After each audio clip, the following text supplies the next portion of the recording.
रिक्षामध्ये आलेले आहेत।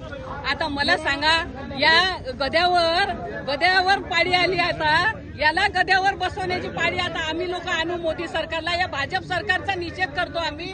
या सर्व महागाईला आमचे लोक बळी पडून राहिले। आता एवढ्या मोठ्या विदेशात जाऊन तो मेलोडी देऊन राहिला, तर हा काय उडत गेला काय त्या विदेशात? तो तरी ते इंधन जाळूनच गेला ना। आम्हाला म्हणते इंधन जाळू नका, आणि 4 वेळा इंधन महाग करते, डिझेल पेट्रोल महाग करते। आम्ही काय करायचं गरीबाच्या पोरांनी? काय बजेट बिघडलं घरातलं, एलपीजी सुद्धा महाग झालेले आहेत। आज मागच्या जमान्यात ज्या सरकारला या सर्व जनतेने लाल दिव्याच्या गाडीत बसवलं, तो आज मोदी सरकार या जनतेला गद्यावर बसवायची पाळी आणून राहिला। अजून काय विचार बोलू आम्ही? सामान्य जनतेचे काय प्रश्न हा सोडवणार आहे हा मोदी सरकार? या सर्व डिझेल मिळत नाही, शेतकऱ्यांना लाईन लावावं लागतं, रात्रभर थांबावं लागतं।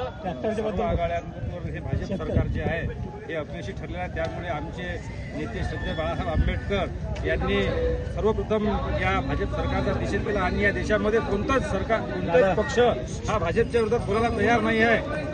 त्यामुळे आमचे नेते श्रद्धेय बाळासाहेब आंबेडकर यांनी केलेल्या आव्हानाला संपूर्ण अकोला जिल्ह्यातील मला एक सांगा, किती त्रास होऊन राहिला शेतकऱ्यांना? डिझेल मिळत नाही, शेतकऱ्याची शेती आता नांगरणीला आलेला आहे, आणि परिस्थिती अशी आहे शेतकऱ्याला डिझेल भेटत नाही, कॅनमध्ये भेटत नाही।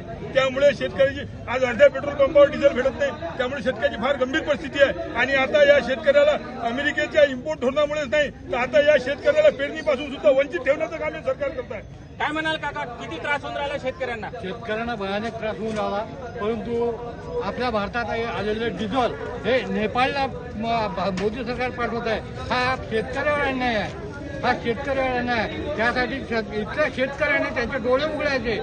मतदान करताना ते फक्त बीजेपीलाच मतदान करतात, शेतकऱ्याचे हाल करणाऱ्याला ते सत्तेत बसवतात। त्यामुळे शेतकऱ्यांनी समजून घ्यावं, उद्याच्या भविष्यामध्ये श्रद्धेय बाळासाहेब आंबेडकरांना सत्तेत बसवण्यासाठी एकंदरीतच या